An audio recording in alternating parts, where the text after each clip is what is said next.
완달과 칠성월의 브로맨스. 사실 기물이라면 영원할 수 있습니다. 주인이 죽거나 소멸해도 더 강한 주인을 찾으면 그만이거든요. 하지만 칠성월의 선택은 달랐습니다. 안녕하세요, 호영팬입니다. 오늘은 완달과 칠성월의 브로맨스를 좀 다뤄보려고 합니다.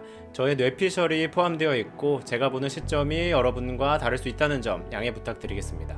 청룡 언월도 하면 관우, 방천하극은 여포가 떠오릅니다. 호영에서 칠성월 하면 누가 떠오르시나요? 호영의 캐릭터들이 칠성월을 들기도 하고 사용하기도 했지만 칠성월의 첫 등장은 완달과 함께였습니다.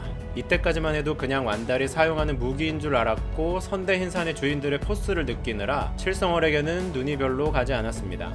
게다가 칠성월의 위력을 처음 보여준 것은 완달이 아니라 그의 큰아들 대응이었습니다. 완달에게는 삼실, 사풍주, 칠성월이라는 몇 가지의 기물이 있었지만 가장 아끼는 큰아들 대응에게 가장 아끼는 칠성월을 물려줍니다. 외모도 외모지만 대응은 아들들 중 완달의 헌신적인 성품을 가장 닮아있는 듯 합니다.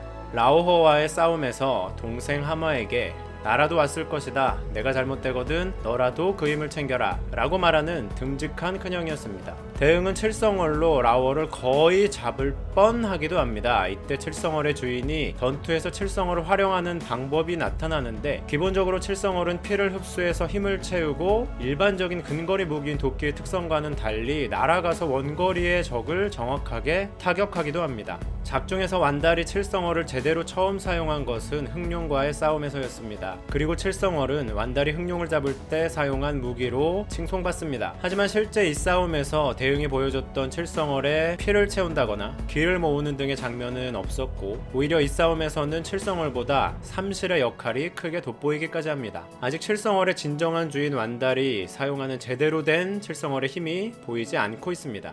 칠성월은 누가 사용하느냐에 따라 위력이 달라지기도 하는데요. 대응이 라오허와 대면하고 그의 장막 안에서 장막 파괴를 시도하지만 실패하고 맙니다. 하지만 완달은 달랐습니다. 장막을 거의 폭파시켜버립니다. 게다가 칠성월은 완달이 오라고 하면 오고 가라면 가는 충성스러운 기물이었습니다. 곤룡과의 전쟁이 시작됐습니다. 천재가 공격해왔을 때 앞칼을 지키기 위해 칠성월은 흥계의 손에서 활약합니다. 이때 완달은 제에게 고전을 면치 못하고 위험한 상황에 처하게 됩니다. 칠성월은 완달에게 공명하고 그를 따릅니다. 완달의 위험을 감지하고 자의로 완달을 지키려 스스로 움직입니다. 그때 팔이 잘린 완달은 나에게 오지 말고 앞칼을 지키라고 명합니다. 그리고 그의 말에 충성하며 다시 흥계에게로 가서 앞칼을 지키는 역할을 감당하는 것이 칠성월이었습니다. 그 와중에 큰딸 모란이 등장했고 모란의 정수주는 앞칼을 지킬 만한 충분한 힘이 있었습니다. 칠성월은 이제 그의 인생 주인인 완달에게로 기쁘게 향합니다. 그리고 마지막 전투를 그와 함께 하는데 상대는 천재의 금강저와